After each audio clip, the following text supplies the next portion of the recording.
Cam York closes in on his season debut. Bernie Perron honored in the Flyers' new Player of the Game tradition, and some updates on the slow start from Matvei Michkov. I'm Charlie O'Connor from PHLY Flyers and PHLY Sports, and these are your Flyers post-practice notes. So we'll start with Cam York, who has yet to make his season debut. He's missed the first 3 games with injury, but it does look like he is on the road to making his season debut very soon. Now, York was on the ice for morning skate on Monday before the game against the Florida Panthers, but that was a morning skate, not a full practice. Today, he was on the ice for the first time with his teammates for a full practice, and he wasn't wearing a non-contact jersey. He was participating in full. Looked like he wasn't sitting out any of the drills. He was a full participant, and he looked pretty good. After practice, he mentioned to The Athletic's Kevin Kurz that there was a good chance that he would be ready to go Thursday against the Winnipeg Jets. So looks like Cam York may only miss the first 3 games of the year, and the Flyers need him. They've been leaning heavily on Travis Sanheim in his absence. They need Cam York back. He's a clear-cut top 4 defenseman, and generally speaking, has been used on the top pair for the Flyers with Sanheim. We'll see if they throw him right back into that big minutes role to start or if they ease him in. But in any case, the Flyers could certainly use their Cam York back in the lineup as soon as possible. Now, if York does return to the lineup, the Flyers are going to need someone to take a seat to make way for him, and there are a few options. One player who doesn't seem like is a realistic option to come out of the lineup, Adam Yinning. He got 20 minutes and 33 seconds of ice time on Monday night against the Panthers. Looked pretty solid in the process, and it seems like Rick Tocchet's very happy, very satisfied with what Yinning has provided. Yeah, I think he's trying to be consistent. I thought he's defended pretty well for us. He's been in the right spots. There's things he's got to get better at and be a little more aggressive and harder with plays. But for the most part, we're putting him in the fire, right? And he's accepted a challenge from our coaching staff. We need him. We're thin back there. Yorkie's out, Risto's out, so it gets a little thin. And I think he's done a nice job of coming up. I didn't even know who he was, to be honest with you, until now he's made the team for now, and we're playing him 20 minutes, so good for him. I wouldn't expect Yinning to come out. He might be locked in, at least for now, in the starting lineup. So if York comes back, it's really going to come down to one of 2 players. There's Emil Andre, who made his season debut on Monday after starting the year in the minors. He did not make the team out of camp. And then there's veteran Noah Juleson, who has appeared in all 3 games so far. Now, to my eyes, Andre had a very strong season debut. Didn't play a ton of minutes, only a little over 10 minutes, but he made plays with the puck, was aggressive, was assertive. He impressed me. The problem? Well, it's unclear whether the Flyers really are willing to go with a blue line that has all of Cam York, who's basically just 6 foot, Jamie Drysdale's under 6 foot, and then Emil Andre, who's generously 5'9", 5'10".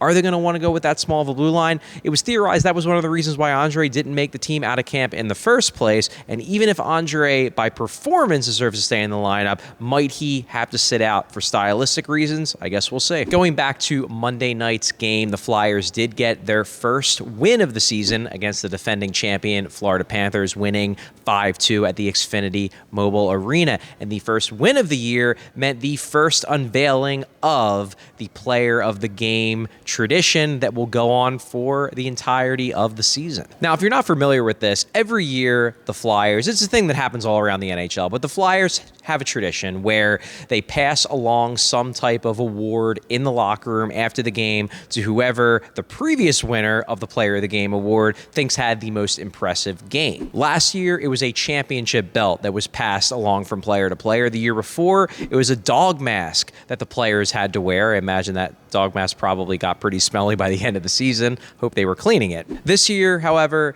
it is going to be a goalie mask, a tribute to Bernie Perron, who passed away just a few weeks ago. Because it was the first win of the season, it was Captain Sean Couturier, who honestly would have been a solid recipient for the goalie mask given his strong game, 2 goals and 2 assists, including the game winner. He passed along to goaltender Dan Vladar, who was the first recipient of the old school Bernie Perron mask that every player of the game in the locker room will be getting this season. So I did some digging today to try to find out where this came about. I talked to Sean Couturier after practice. He said the idea was presented presented to him by Flyers Director of Public Relations, Joe Seville. Then I talked to Joe Seville, and he said that it was a member of their digital team that brought up the idea. Said that person would like to remain nameless, like to remain anonymous, but it was them and not him who came up with the idea in the first place. However, Sean Couturier, once he was suggested the idea, loved it, thought it was a great idea to honor Perron, obviously a Flyers legend and a hockey legend. And appropriately, the first award, the first Player of the Game award, goes to a goalie. I asked Couturier if that was intentional, and he gave me a smile. I think it was a little bit intentional, but Dan Vladar had a great game as well, so he certainly was a worthy recipient of the goalie mask, which will be passed along to a new player the next time the Flyers win a game. One player who would very much like to make himself an option to win said Player of the Game goalie mask, Matvei Michkov, who's off to a slow start this season, 0 points in his first 3 games. Now, while Mishkov did finish with 15 minutes of ice time on Monday night, he sat out the final 7 minutes and 43 seconds of the game, was not on the ice for the game winner, was not on the ice for any of the empty net goals that they scored to make the score look much more lopsided than it actually was. But when we talked to Rick Tocchet today after practice, he was complimentary of Mishkov's game. He thought he made real progress on Monday, even if he didn't end up on the score sheet or finish out the game on the ice. Well, I thought he was better yesterday. I thought he was moving his feet, he had some offensive, he was moving his feet. I thought it was really encouraging, to be honest with you. You know, obviously the power play, the shorthand goal is something we can't do. That's not just on him, it's a couple of guys.